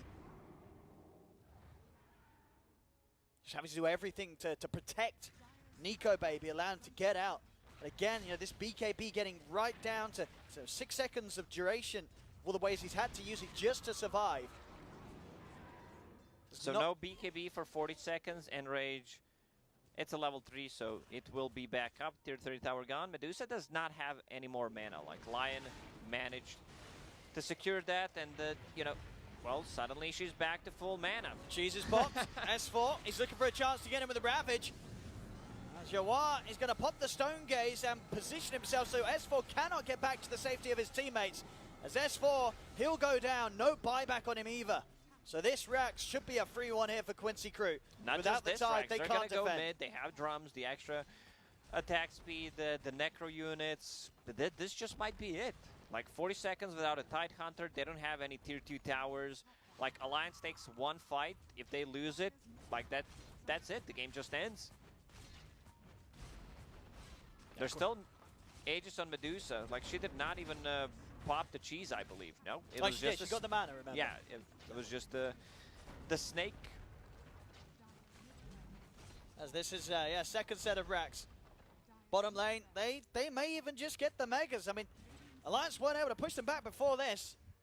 I don't know what's going to change necessarily. Of course, they didn't find the chance to use the Ravage, so they will have a bit of a team fight.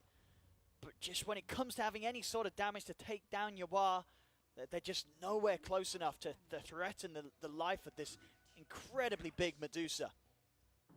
They drain the mana, that's a step 1. But you need to have some barracks. Alliance, one more fight, they lose it, game ends. Spine over the side, Alliance, they're trying to get in on the backlines, but the backlines are just able to turn and take out the two of them who make the jump. Hansken goes down limp, popping the BKB to stand his ground, but he has to get out. At least forces out the borrowed time. He's trapped in the trees. And, okay, blinks back up in time. Alliance made a wraparound, and their backline suddenly became a front line. I mean, S4 goes in. It's a lovely Ravage on the 4 of them. Is it really going to have the follow-up? The Phoenix is gone, but Quincy Crew, the rest of them just turn over towards S4. They're pushing back. Yawar in the base, popping the Stone Gaze. Again, Nico Baby using the Enrage to just run away. As they'll take out S4, they'll move over to FNG, and Quincy Crew, they'll resume business. Back onto the third set of racks here as they'll take out the tier 3 limp, jumps in, Nico Baby comes in, but immediately kicked out the snowball dodge off the Sonic Wave as well there from Leslau. as Quincy Crew, they'll head over to Limp. Limp will jump away. He's low, they'll burst him Yeah, once, but the running Aegis is good to towards go. Quincy Crew's base. I mean, that's the whole point of the game. Kill the enemy throne, right? But they need to kill the towers first. Yeah, when it's time to call it, Owen, it is time to call it. This one's looking pretty over as Nico Baby dies far outside of the base. He tries to distract them. Limp's gonna buy back. There's a buyback as well on Nico Baby, but by the fountain, Hanskin goes down. The bottom rack's being taken out by Yawar. As Limp, he'll jump in, post the BKB. He's kind of stuck again. Will get the blink off in time. Huge amounts of damage coming out from Yawar with this Daedalus. As the racks have gone, the Mega Creeps are out. Supernova popped as they're ready to push back Alliance, and the GG is finally forced out of them. As game 2, after a disappointing game 1 from Quincy Crew, they come in back with the same fire that we've come to be used to seeing from them in their performances here at the Major.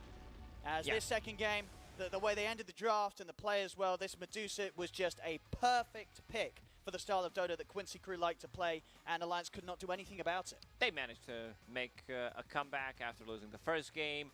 Pretty one-sided game. Like, never felt the Alliance was in control. 2 missed Ravages.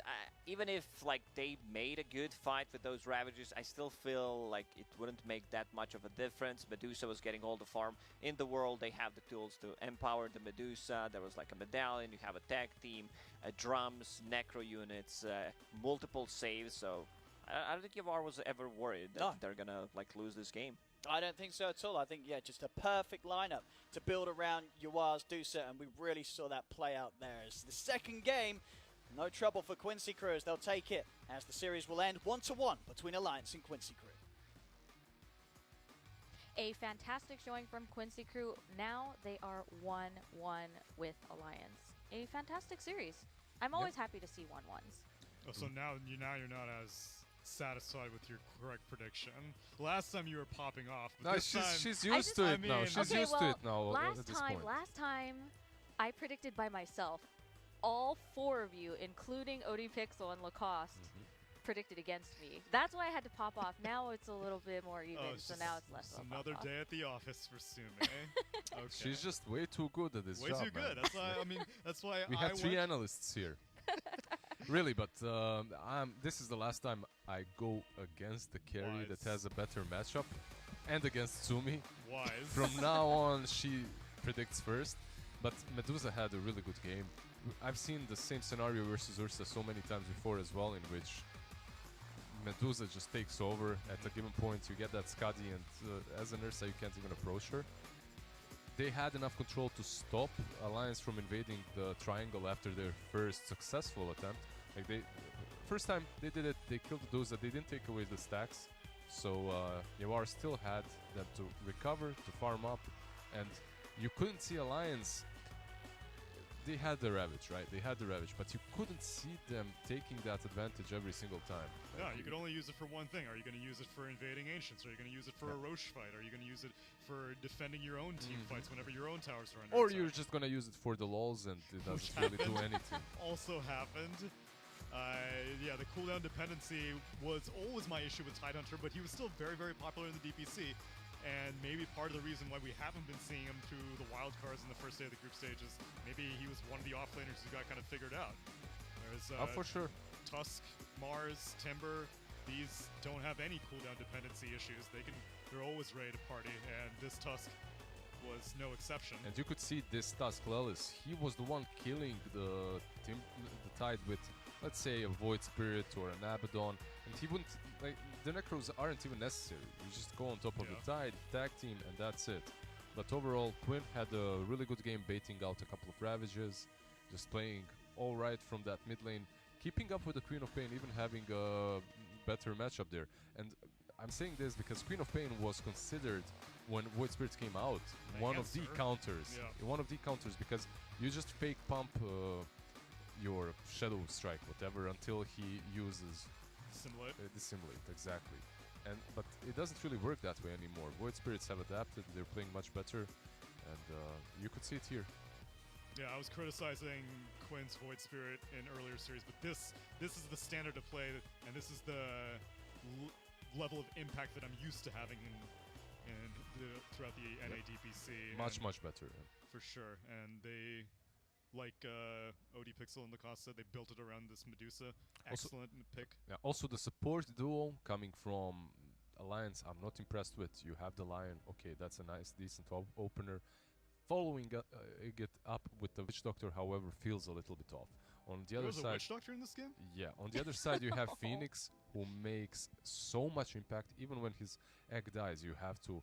Paulson, by the way, played it really well. The triangle fight really impressed me, in which he jumps in with Phoenix. Yeah, he dies, but he applies Fire Spirits to every single hero, and it took them a while to kill the attack, which is why they had a couple of losses on the way back. So, is there anything? So you were saying that you thought Ursa was still good. Does this cast any doubts on his capabilities? I still think that Ursa is a pretty solid carry. It's But not good, against Dusa. not against Dusa, not against some matchups that are really weird for him. We've talked a lot about the heroes, but what about the players themselves? Who would you crown as the MVP for this match? Okay, so I was thinking about this one mainly because have we had a single 5-position MVP? Not that I think LOA particularly had a standout performance, but it's LOA, it's the Lord of Avernus playing Abaddon. I don't know why SVG changed his name, though. It's my favorite vector-based file format, but I want to give it to a 5-position for once. Can we give it to LOA? Let's give it to LOA. Yeah, that's There what I'm we go. talking Nice.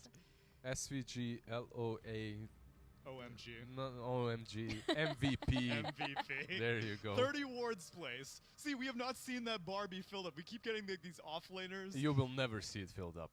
You can always do better in the You can always place more PGL Productions eyes. Actually, no, you can be limited on wards. If you Right, buy they're them literally timer-based. off cooldown, you could theoretically max out the bar. Well, theoretically, are you really doing it the same tick the ward comes off cooldown? You should be. I I put it in my quick buy as soon as I see it. Even if you're spamming the tome it, gets priority number 1, ward gets priority number 2. even if you're spamming it, maybe it's not the same tick as the True. server. You know, you have It's some true. delay. Gotta deliver it. The only thing that I can see you being capable of is having all the kills from the game, right? Oh, that's true. 100% kill participation. 100% kill participation. That's the exactly. one thing that you can perfect, but Maybe we'll see a full bar. I hope so. Fantastic vision, fantastic games, and we couldn't do it without our lovely sponsors. Let's give a shout out to Toomey. Take performance to the next level. They have a Tahoe Finch backpack that is designed for freedom of movement and maximum utility for gamers on the go. Follow Toomey at Toomey Travel to explore more about elevating life on the move. We will go to a quick break, but before that, we have an interview with Tsunami and Nico Baby. I'm here with Nico Baby of Team Alliance. Nico, thanks so much for joining me, and thanks so much for coming back to LAN Dota.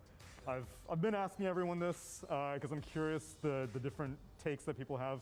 We're back on LAN. You're finally able to play teams from other regions. Is there any one that you're looking forward to playing against, or you don't really care? Well, we're mostly looking to play China.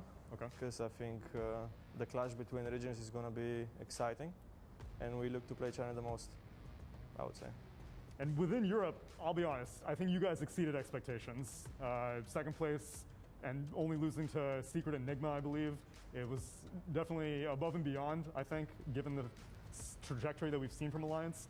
I was curious that you've played with this roster for a fair amount of time. Do you feel like you've had to change your carry playstyle to learn and adapt?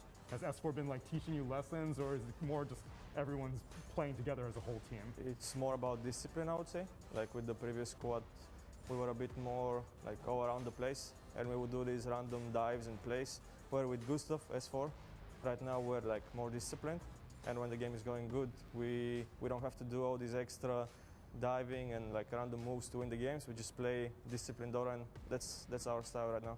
Okay, and you're able to do disciplined Dota even without F&G being physically there. Is this the first time that you guys have actually played with F&G in the same room? Yeah, this is the first time that we meet them in general. Does it live up to the expectations? Was it awkward at first? No, like we kind of got a good bond, even though it's online. It's been like, I don't know, half a year, 1 year. Yeah. I don't really know how much time, but I think we got a good bond with them. And like the personalities within the team don't clash with each other. So it's going very, very well right now. I've seen Southeast Asian players go to different regions. I've seen European players go to different regions, Yeah. but rarely are players going to Southeast Asia. What made you make that decision to leave your region and practice elsewhere? At the start of my career, I think I made a bad name for myself. Maybe I had a poor discipline, I'm not really sure. So this opportunity came in and I was like, if I want to show the world that I'm a changed player, I need to switch the region right now. It's the only way. And it worked out. So SDA was like a fresh start for you? Yeah, it was a fresh start, and the grind was really good for me. I really grew as a player a lot, and I liked it a lot. Do you miss anything about that region? Sometimes, yeah. I think the players are really passionate about the game, but the food was really good as well. At the start, I wasn't into it, but as the time passes, I really got to love the seafood. The last question that I had was, you had mentioned in one of your Alliance vlogs that you were getting a new tattoo. Yeah. Do you mind showing it off here, the debut, if you don't mind? I got plenty. I mean, it's just like a spider. Like this is a alien ship on fire, a bomb. And then I got this. I'm not gonna explain to the camera what's this. And yeah, I got plenty of stuff, but I'm unfinished still. Really? Yeah. When's it gonna end? I don't know, in a few years. So you want like a full leg? Do you have anything on your back? Not yet. I'm doing the chest right now. Okay. And the stomach. Okay. But I barely get time from practice and boot camps and tournaments. So when I get more time, I'm gonna be finished. Coming up next, Vici Gaming versus PSG LGD.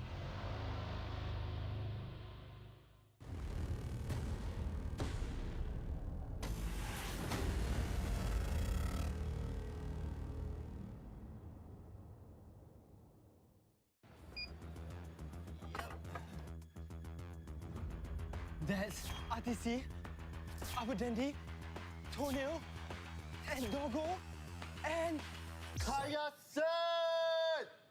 What's up? Dude, we're such huge fans!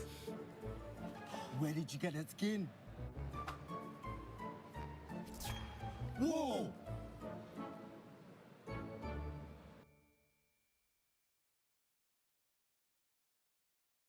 JBL presents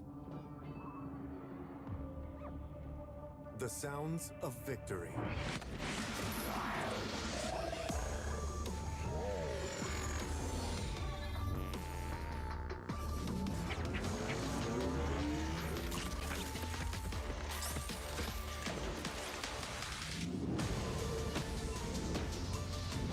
JBL Quantum Gaming headsets.